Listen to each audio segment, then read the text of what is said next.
Kung bibili ka ng sapatos, isa to sa mga pwede mo ilagay sa listahan mo, yung mga sure buy. So, papayta ko sa inyo yung bago kong bili at New Balance. Ito ay binili ko sa Foot Locker, kita nyo naman. At ito na isa sa mga lumalaki na community. At kung napanood nyo yung last vlog ko, ay nag-try tayo ng New Balance kasi napaganda ng feedback niya. Lalong-lalo na pag nanonood ako sa social media, sa mga TikTok, Instagram, dumadami yung community ng New Balance kasi sobrang comfortable nga daw nito at saka stylish. So, tumataas na rin daw yung sales nitong New Balance. According to sa sales agent na nakausap ko dun sa Foot Locker when it comes to sales. So, pakita ko sa inyo itong New Balance 550 na binili ko. So, last time bumili tayo ng 9060 at ito naman yung 550. Ayan.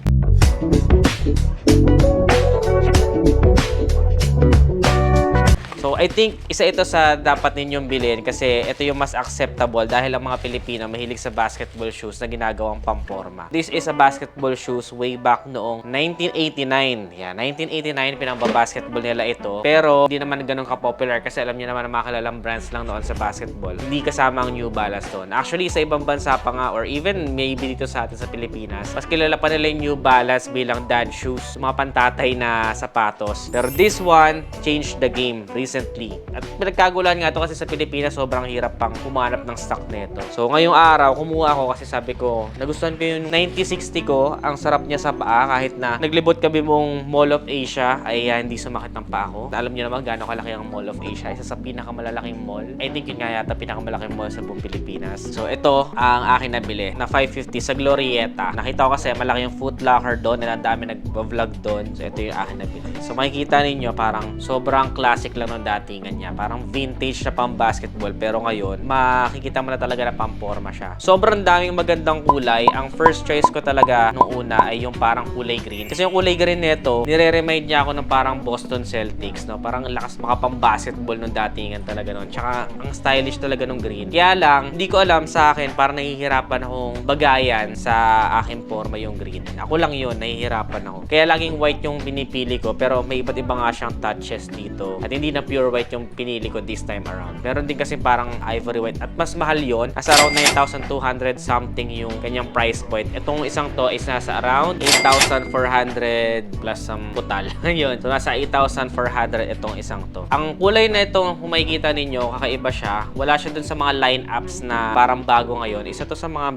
before pa kasi ayoko munang sumabay dun sa mainstream na colors. Sumabay na tayo sa mainstream na model which is 550 pero sa color sana gusto ko maiba ng konti. Medyo nagdadalawang isip ako kasi nakita ko ang ganda talaga ng true red na kulay. At saka dahil pang magagandang kulay, nakakalito. Pero ang kulay na napili ko is tong Astro Dust. O, diba? Wala kayo narinig na red, wala kayo narinig na pink, wala kayo narinig na o ano mang kulay na nakikita nyo dito. Parang kakaiba talaga siya. Astro Dust. Parang iniisip ko, ano ba to? Dust ba to sa Mars? Ganun. Parang ganun yung datingan niya. So, kakaiba yung kulay niya. Actually, yung true red ay isa yun sa first choice ko kasi parang ang ganda niyang tignan. I-imagine ko naman to parang sa mga artist natin dito na gaganda. Yung sea salt, yun yung mahal. Pa yun yung parang nasa 9 to kasi parang white siya tsaka beige. Tapos yung night watch green, ito yung sinasabi kong gusto ko, yung night watch green. Or kahit yung green lang talaga na plain, wala tong mga ibang-ibang kulay na parang black. Yun lang yung mga natripan ko talagang kulay. Pati yung Atlantic blue, yun, ganda din nun isang yun. Tapos yung parang may yellow something siya. Pero bumili pa kasi ako na isa pang sapatos. Kaya ito na yung napili ko, Astro Dust. Either True Red or Astro Dust yung gusto ko sana para may touch of somehow warm color which is yung red. Ito kasi parang sa unang tingin kung di ka masyado maano sa kulay, parang red din talaga siya. So gusto ko ng sapatos na something na may touch of red. At ang maganda dito kasi parang ang dali niyang bagayan at bagay siya kahit sa short, pantalon. Super acceptable na at napakalaki ng community niya. May mga iba't iba pa siyang material dito. Itong isang to, I think this one is leather. May konting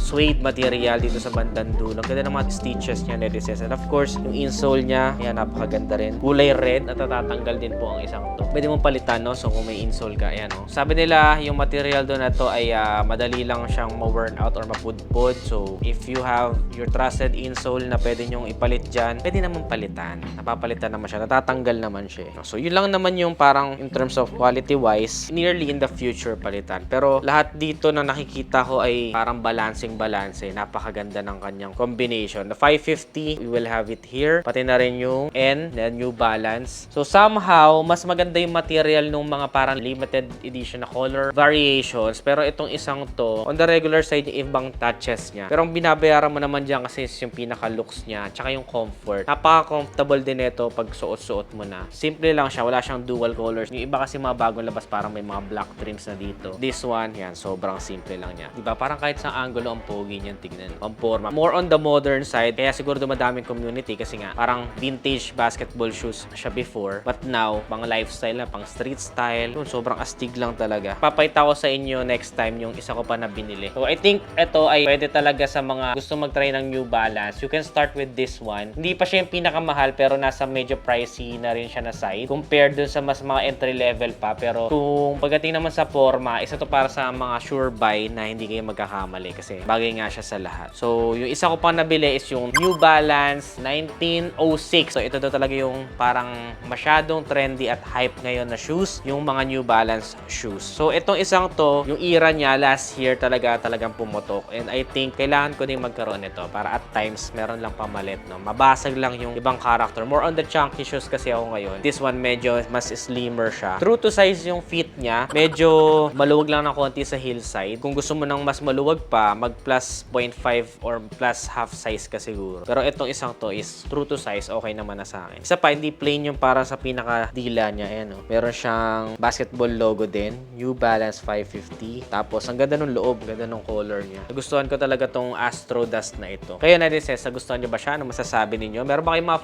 550 or meron ba tayong mga New Balance users dyan na nanonood? Comment naman po kayo sa ibaba. Wala din pala to by the way na pamalit ng sintas. So, kung gusto mong palitan, bibili ka ng iba. You also have your branding here. Tapos, sa ilalim, ayan ang itsura niya. So, yun. May mga New Balance owner ba dyan ng mga netizens natin? Comment naman kayo sa baba para makita ko anong favorite nyo na color ng New Balance 550. I-comment nyo rin dyan. Or ano pang ibang mga sapatos na dapat kong nga i-try. I think may inaaya ko sa ibang brand. Gusto ko rin yung Adidas na Gazelle. No? Yung iba kasi mahilig sa Zamba. Pero yung Samba kasi, okay naman, bagay naman sa akin. Kaya lang parang masyadong flat. Gusto ko ng something na mas malaki pa ng konti, which is yung Gazelle. Palagay ko, mas bagay yun sa akin compared din sa Samba. Dami na rin kasi nakasamba ngayon. Pero yung Gazelle, something na parang feeling ko mas bagay sa akin. So, inaay ko din na magkaroon din tayo. Yun yung next target ko. No? Maybe next purchase ko. Kailangan pa natin sipagan dahil masyadong mahal tong mga to. At yun, baka mag-umpisa tayo sa shoe collection. Sana kapag ka nagka-budget. So, yun yung New Balance 550. Ano masasabi nyo sa shoes na to? Comment your thoughts below. Kung nagustuhan nyo to, don't forget to give this video a thumbs up. Subscribe. Again, this is Ned Adriano. See you in the next vlog.